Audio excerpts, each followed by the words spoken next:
They say the eagle is the king of the skies. But do you know why? An eagle is never given the ability to fly. It is forced to fly. When the time comes, the mother doesn't teach it. She pushes it. The fall is terrifying. The wind is ruthless.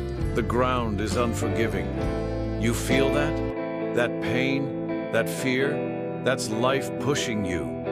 When the world knocks you down, when people doubt you, when you feel like you have nothing left, that is your moment. Because in that moment you have two choices: fall or fly. The eagle doesn't ask for wings. It doesn't wait for permission. It spreads its wings and it rises.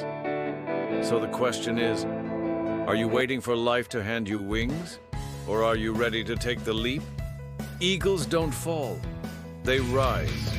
If you have the heart of an eagle, comment "I will rise."